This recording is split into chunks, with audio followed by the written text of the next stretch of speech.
السلام عليكم، اهلا وسهلا بحضراتكم.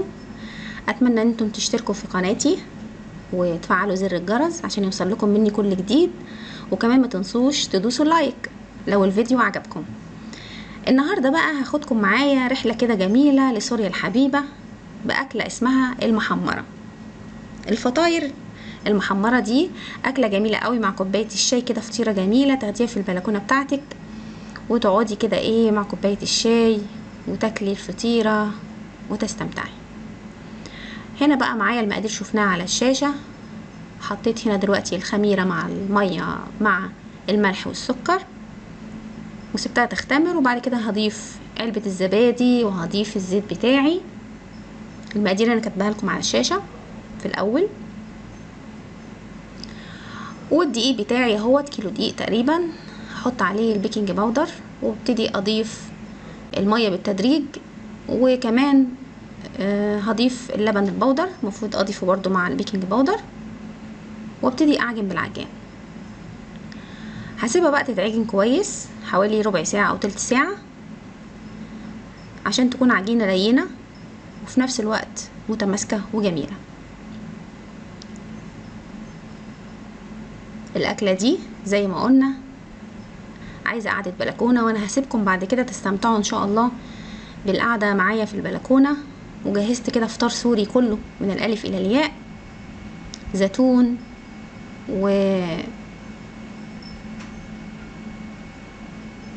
المحمرة بتاعتي الجميلة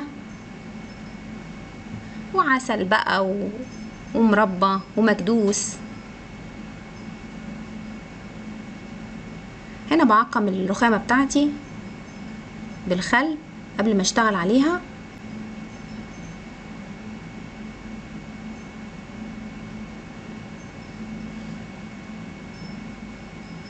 هنا الخميرة بتاعتي سوري العجينة بتاعتي اختمرت. هبتدي بقى هقطعها ان شاء الله. اتمنى واوعدكم ان احنا باذن الله في كل فيديو كده هنحاول ان احنا نروح لبلد جديدة. الفيديو الجاي ان شاء الله هيكون للهند، برضو فطاير بس هندية. هبتدي هنا اقطع العجين بتاعي لكور، ممكن صغيرة او كبيرة على حسب ما انتي حابة حجمها. دي بقى مقادير صلصة المحمرة. عندي هنا طاسة اجيب فيها معلقتين زيت او 3، ممكن زيت زيتون او زيت نباتي، اي زيت عادي. هضيف بصلتين مفرومين وهسيبها تتدبل على النار تحت نار واطية كده واغطيها، عشان انا ما بحبش البصل يكون بيقرش كده تحت سنيني، ما بحبش الحكاية دي يعني. هسيبه يتدبل كويس وابتدي بقى اطفي النار وهضيف بقية المكونات بتاعتي. كده خلاص بتخلص المحمرة عندي، الصلصة يعني. اضيف علبة الصلصة بتاعتي وهضيف نعناع جاف معلقتين تقريبا، وهضيف معلقة هريسة شطة او معلقتين على حسب ما انا بحبها، حراقة او متوسطة او عادية.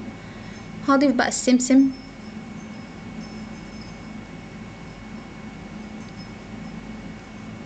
واقلب طبعا.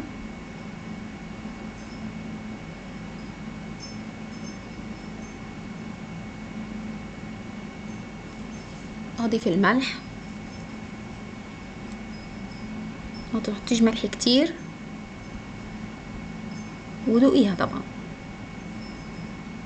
اضيف بقى الكزبرة الناعمة والكمون الناعم، واضيف شوية مية كده عشان اخليها مش تقيلة، تكون معقولة عشان اعرف افردها على العجين. اخر حاجة بقى هضيف ربطة البقدونس المفروم، ممكن تحطي ربطتين عادي، ممكن تحطي مع 2 صلصة عادي على حسب ما انت عايزة الكمية تضعفيها. هبتدي بقى هنا افرد في العجين بتاعي كورة كورة كده، هفردها. وزي ما قلت ممكن تعمليها صغيرة ميني للتقديم، فطاير تقديم ومع البيتزا او الفطاير الجبنة. ان شاء الله ممكن نبقى نعمل مع بعض حلقة كده فطاير تقديم.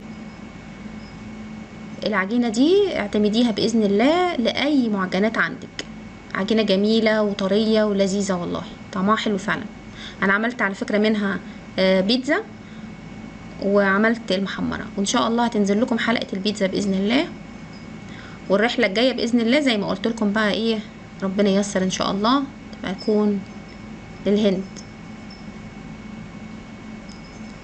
هنا بقى هضيف الصلصة بتاعت المحمرة على العجينة بتاعتي، وهولع الفرن من تحت واسيبها تستوي وتتحمر من تحت، وبس كده. وبالالف هنا والف شفا، وهسيبكم بقى تتفرجوا على البلكونة وتستمتعوا.